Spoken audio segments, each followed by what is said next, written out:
Welcome, dear friends.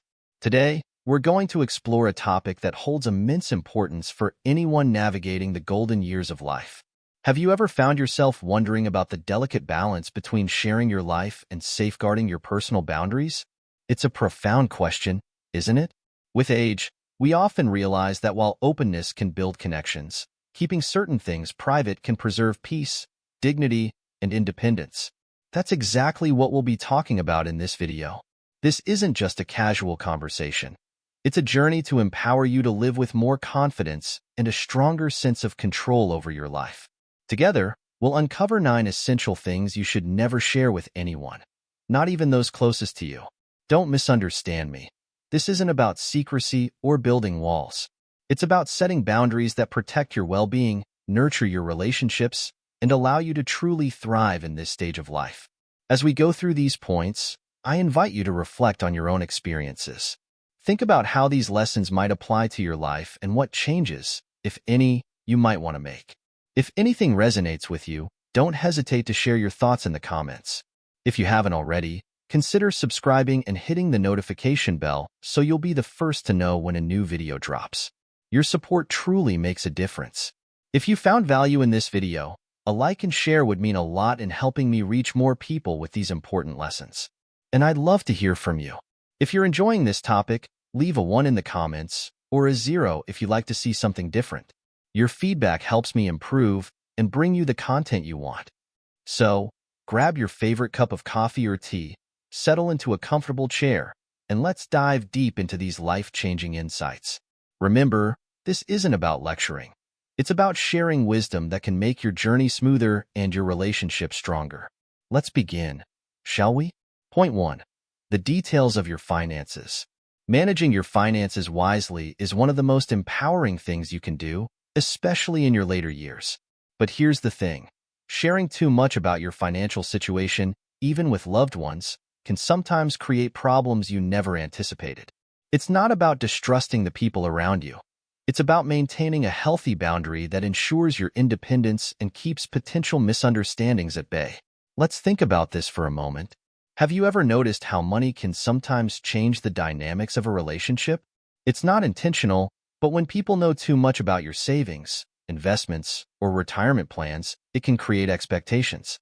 For instance, a family member might assume that you're in a position to help them out financially, even if you're not. Or perhaps someone might begin to view your money as something they're entitled to in the future. These assumptions can lead to resentment, entitlement, or even unnecessary dependency, all of which can strain your relationships. So, how do you strike the right balance? The key is discretion. It's okay to share general information, like letting your family know that you've planned for your retirement and feel secure about the future. But avoid diving into the specifics, like exact account balances or detailed investment strategies. This kind of information is best kept private, unless there's a clear need to share it. Here's another important tip.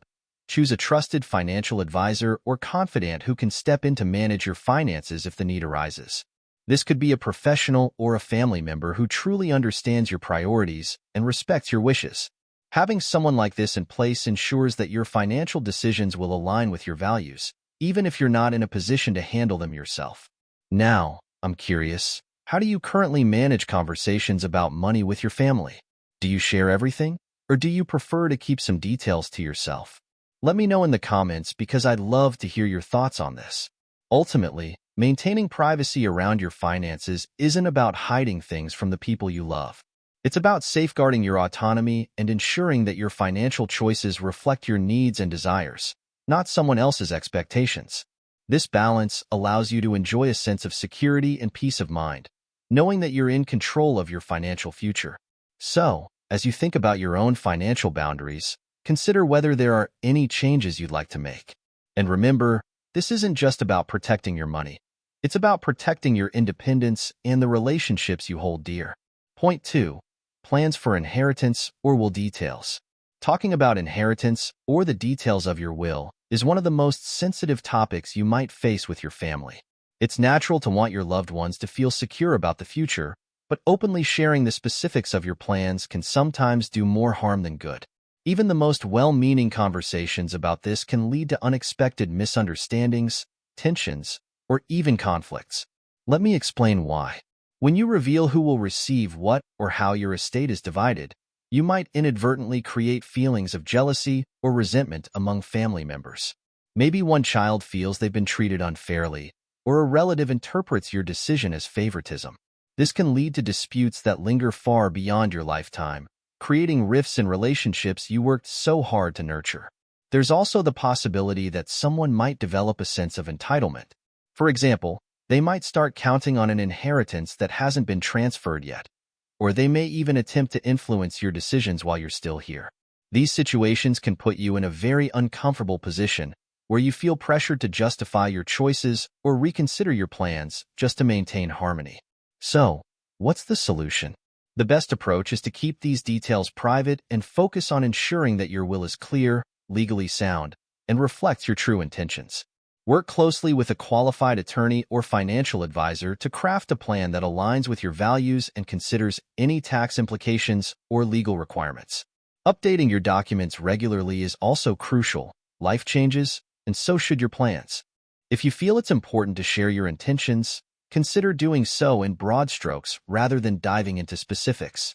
For instance, you might reassure your family that you've planned responsibly and want your estate to be handled fairly. This approach fosters trust without inviting unnecessary opinions or assumptions about the details. Remember, the goal isn't to keep secrets. It's to prevent potential conflicts and ensure that your legacy reflects your wishes in the most respectful way possible. By managing this matter with care, you're not only protecting your own peace of mind, but also helping to preserve the bonds between your loved ones. Point 3. Medical diagnosis or vulnerabilities. When it comes to sharing health-related information, it's only natural to want to keep your loved ones informed. After all, they care deeply about you and want to support you in every way they can. But sharing every detail of a medical diagnosis or your vulnerabilities can sometimes create unintended challenges, both for you and for those closest to you. Let's talk about why this is so important. While openness about significant health issues can foster trust and understanding, oversharing can shift how others perceive you. Sometimes, loved ones may begin to see you more through the lens of your illness than as the strong, capable person you are. They might unintentionally become overly protective or assume you're less able to handle responsibilities and challenges. This can feel stifling and may even chip away at the independence you've worked so hard to maintain. On the other hand, constantly discussing your health struggles can burden your loved ones emotionally. They might feel helpless, anxious, or even overwhelmed by the sense that they need to fix things for you. And let's be honest, it's hard to watch someone you love face health challenges, even when they're managing them with grace and strength. So, how do you navigate this delicate balance? The key is to share thoughtfully and purposefully. Focus on providing the information that is necessary for your loved ones to support you effectively without delving into every symptom or treatment detail. For example, instead of listing out all the medications you're taking or every side effect you're experiencing, you might simply let them know if there are specific ways they can help, like accompanying you to an important doctor's appointment or checking in from time to time. This isn't about hiding your struggles or pretending everything is fine when it isn't. It's about preserving your dignity and ensuring that your relationships remain rooted in mutual respect and understanding, rather than being defined by your health challenges. Now, here's something to think about. How do you approach conversations about your health with your loved ones? Do you find it easy to strike that balance? Or is it something you're still figuring out? If you have any thoughts or strategies that work for you, please share them in the comments. Your insights might just help someone else who's facing the same questions. Remember, you are so much more than your diagnosis. You are your wisdom, your values, your passions, and your unique spirit. By choosing what to share and what to keep private, you can ensure that your relationships remain grounded in who you truly are, not just in the challenges you face. Point 4. Personal regrets and past mistakes. Regret is a deeply human experience. As we grow older, we often find ourselves reflecting on the choices we've made. Some we celebrate, and others we wish we could change. It's tempting to share these reflections with loved ones, thinking it might help them avoid the same mistakes. But here's the thing. Sharing too much about your regrets or past mistakes can sometimes do more harm than good. Let me explain why. When you openly share your past struggles, especially with those closest to you, it might unintentionally alter how they perceive you. For example, a younger family member might not fully understand the circumstances behind your choices and could struggle to reconcile the image they've always had of you with the mistakes you reveal.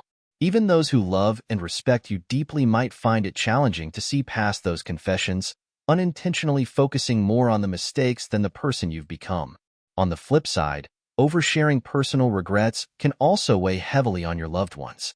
They might feel a responsibility to fix things or carry the emotional burden of your struggles, long after you've already made peace with them. This isn't fair to them, and it isn't fair to you either. So, what's the best approach? Instead of dwelling on the mistakes themselves, focus on the lessons you've learned from them. Share how those experiences shaped you into the person you are today. For instance, if you regret prioritizing work over family at some point in your life, talk about the value of nurturing relationships and the joy it brings. Framing your reflections in this way allows your loved ones to gain wisdom from your journey without becoming entangled in the emotional weight of your regrets. Remember, your past does not define you. What truly matters is how you've grown, how you've learned, and how you continue to move forward with grace and resilience. By choosing to share the lessons rather than the mistakes, you ensure that your story becomes a source of inspiration rather than a source of unnecessary strain on your relationships. Point 5. Opinions about family dynamics or conflicts. Family dynamics are some of the most complex relationships we navigate in life. As you've likely experienced, families are built on years of shared memories, emotions, and experiences, and sometimes, those relationships can be fraught with misunderstandings, disagreements, or even long-standing tensions. It's natural to form opinions about these situations, but openly sharing them, especially when conflicts arise, can often lead to more harm than good. Let's explore why this is so delicate. When you voice your opinions about one family member to another, even with the best intentions, your words can be misinterpreted or taken out of context. What starts as an attempt to vent or offer advice could inadvertently fuel existing tensions. For example, a casual remark about someone's behavior could snowball into hurt feelings or even deepen divisions within the family. As an elder, your words carry weight. Your insights are often seen as a source of wisdom and authority, which is why it's essential to use them carefully. Taking sides in family disputes, or even appearing to, can unintentionally escalate conflicts and strain your relationships with those involved. Instead of acting as a bridge, you might find yourself in the middle of a growing divide. So, what can you do instead? The key is to remain neutral and encourage open communication. When disagreements arise, focus on promoting understanding rather than taking a stance. For instance, if two family members are at odds, you might remind them of the importance of listening to one another and finding common ground. By doing this, you foster harmony without becoming entangled in the conflict. Another important thing to avoid is gossiping about one family member to another. While it might feel like a way to release frustration, gossip can erode trust and damage relationships. Instead, if you need to talk through your feelings, consider confiding in a trusted friend or counselor who is outside of the family dynamic. Here's a question for you. How do you typically handle family conflicts? Do you stay neutral, or do you find yourself getting pulled into the fray? Let me know in the comments, and feel free to share any strategies that have worked for you in maintaining peace and understanding within your family. Remember, your role in the family is often as a calming, unifying presence. By staying neutral and focusing on reconciliation rather than division, you help preserve the bonds that matter most. Your wisdom and experience can guide others toward healing and mutual respect, setting an example of grace and compassion. Point 6. Passwords, PINs, and access codes. In today's digital world, safeguarding your passwords, PINs, and access codes is more crucial than ever. These are the keys to your personal, financial, and even professional life, and keeping them secure ensures that your privacy and autonomy remain intact. While it might feel harmless to share this information with trusted loved ones, doing so can open the door to unintended risks that could disrupt your peace of mind. Let's break this down. When you share sensitive access information, even with someone you trust completely, there's always a chance it might be accidentally exposed. For instance, they could write it down in an unsafe location, store it in an unsecure device, or unknowingly share it with someone else in a casual conversation. And while most loved ones mean well, there's always the possibility of misuse, whether intentional or unintentional. If someone starts accessing your accounts without your explicit permission, then there's the issue of evolving technology. Many people don't realize how quickly cyber threats are advancing. Hackers and scammers are constantly looking for ways to exploit even small lapses in security. Sharing your passwords, PINs, or access codes increases the chances of that information falling into the wrong hands, especially if proper precautions aren't taken. So, how do you protect yourself? The first step is to ensure your passwords are strong and unique for each account. Use a mix of uppercase and lowercase letters, numbers, and special characters, and avoid using easily guessable information like birthdays or sequential numbers. If this sounds overwhelming, consider using a trusted password manager. These tools can securely store and generate complex passwords, reducing the temptation to write them down or reuse them across accounts. Next, take advantage of technologies like two-factor authentication, 2FA, or biometric verification. These features add an extra layer of security by requiring a secondary form of identification, like a fingerprint or a code sent to your phone, before granting access to your accounts. They're simple to set up and go a long way in keeping your information secure. If you must share access in exceptional circumstances, such as for medical emergencies or legal reasons, it's best to formalize the arrangement. Designate a trusted person through a power of attorney or other legal documentation that clearly outlines when and how they're allowed to access your accounts. This ensures your intentions are respected without unnecessary risks. Now, let me ask you this. How do you currently manage your passwords and sensitive information? Do you feel confident about your system? Or is this an area where you'd like to improve? Share your thoughts in the comments. I'd love to hear your strategies or concerns. Remember, protecting your access codes isn't just about security. It's about maintaining control over your own life. By keeping this information private and taking the necessary precautions, you can safeguard your autonomy and reduce the risk of complications for yourself and your loved ones. Point 7. Romantic or personal relationships. Exploring a romantic relationship or personal connection later in life is a deeply personal and exciting experience. It's a journey filled with new possibilities, happiness, companionship, and even a sense of renewed vitality. However, when it comes to sharing the details of this journey, it's often wise to tread carefully. While it's natural to want to celebrate your joy with those close to you, oversharing can invite unsolicited opinions or create unnecessary challenges. Let's talk about why privacy is important here. Relationships, especially in their early stages, are tender and vulnerable. Sharing too much about your new partner or the intricacies of your bond might expose it to external pressures.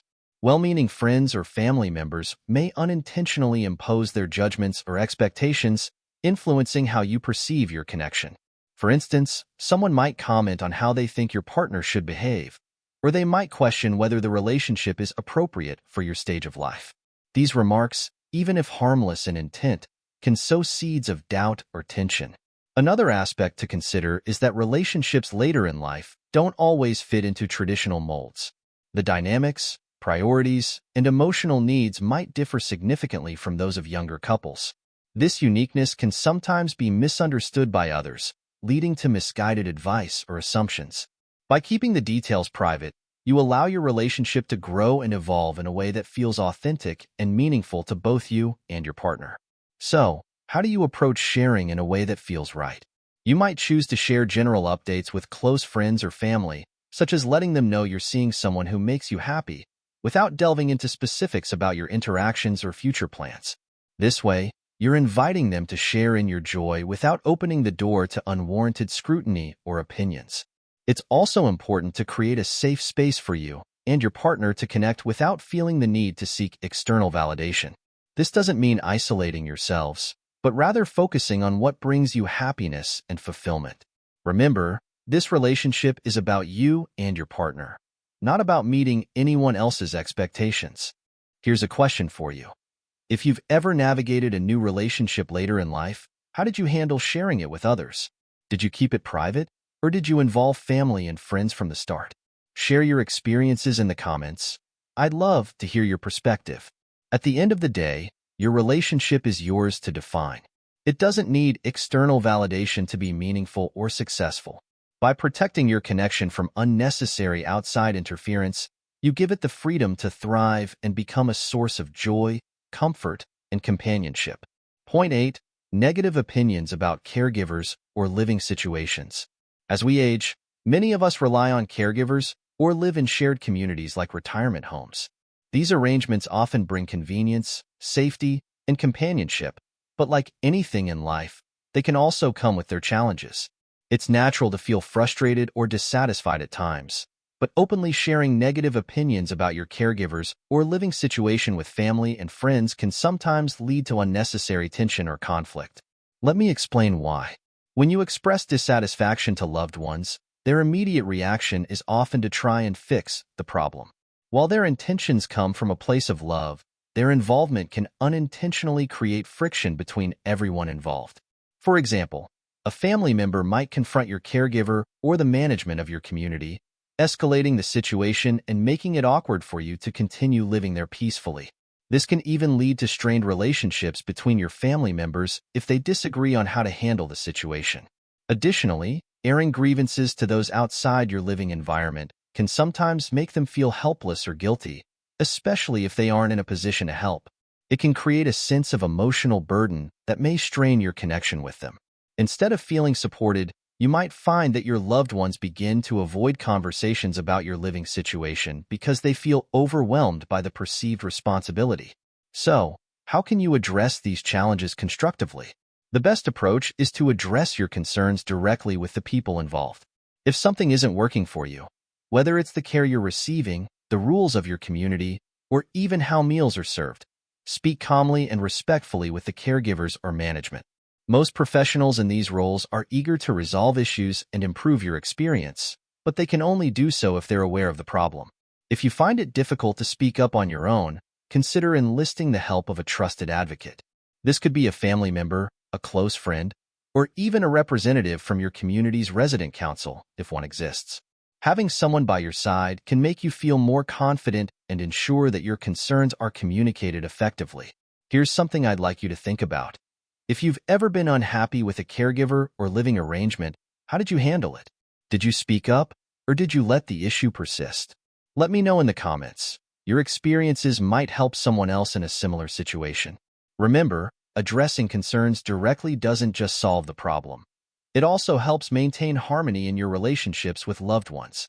By keeping these conversations focused on solutions rather than frustrations, you ensure that the people around you continue to see you as strong, capable, and in control of your own life. Point 9. Long-term fears or anxieties about aging. As we grow older, it's natural to experience fears and anxieties about what lies ahead. Questions about health, independence, or the changes that come with aging often weigh heavily on the mind.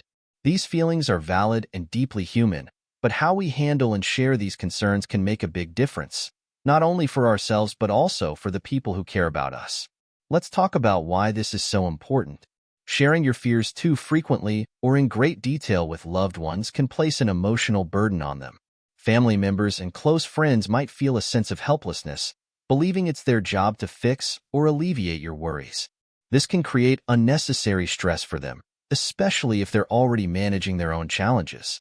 Over time, it might even strain your relationships as they begin to associate your conversations with feelings of worry or sadness. On the other hand, bottling up these feelings entirely isn't the answer either. Ignoring your fears doesn't make them disappear. It just makes them harder to deal with. So, what's the solution? The key lies in balance. Acknowledging your anxieties without letting them dominate your interactions with loved ones. One helpful approach is to focus on managing your fears constructively. For example, if you're worried about losing your independence, take proactive steps to plan for your future. Research options for in-home care, explore technologies that support aging in place, or talk to a trusted advisor about resources available in your community. By taking action, you'll not only address your concerns but also feel more in control of your situation. Another effective strategy is to seek support from professionals or peers who understand what you're going through. Counselors, therapists, or support groups can provide a safe space to express your fears and learn coping strategies. Speaking with people who are in similar stages of life can also be incredibly reassuring. You'll realize you're not alone and can draw strength from their experiences. Here's a thought to consider. If you could address one fear about aging, what would it be? Take a moment to reflect and share it in the comments if you feel comfortable. You never know. Your insight might resonate with someone else and help them feel less alone. It's also important to focus on what remains positive and fulfilling in your life. Celebrate your achievements, cherish the relationships you've built, and find joy in the small, meaningful moments of each day. By shifting your perspective to one of gratitude and acceptance, you can reduce the weight of your anxieties and focus on living fully in the present. Remember, aging is a journey, not a destination. It comes with its own set of challenges, but it also offers opportunities for growth, reflection, and connection. By facing your fears thoughtfully and constructively, you can navigate this stage of life with strength, grace, and peace of mind. As we wrap up this final point, I'd like to thank you for joining me on this journey. These 9 lessons are designed to help you live with greater confidence, dignity, and happiness. Which point resonated with you the most? Let me know in the comments. I'd love to hear your thoughts. And before you go, don't forget to like, share, and subscribe to this channel if you found this video helpful. Together, we can continue spreading wisdom and empowerment for all stages of life. Thank you, and I'll see you in the next video.